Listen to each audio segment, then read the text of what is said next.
Now I will tell you the secret of Korean alphabet. Do you know who made Korean alphabet Hangul? Yes, King Sejong made Korean alphabet.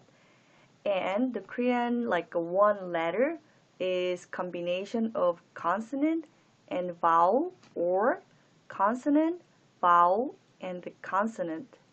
So we are going to learn consonant and the vowel and the bottom consonant. Some student ask me like, can I write down vowel and the consonant? No, you cannot. Always it should be like consonant and vowel.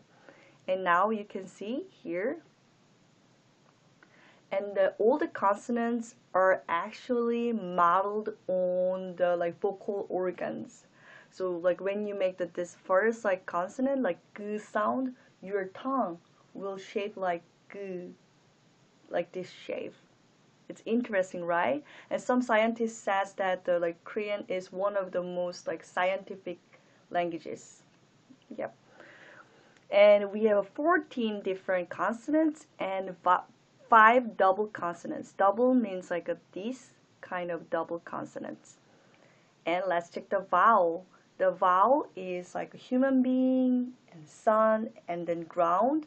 We combine those 3 and make 21 different kinds of vowels. So during the lesson, you're going to learn all of it.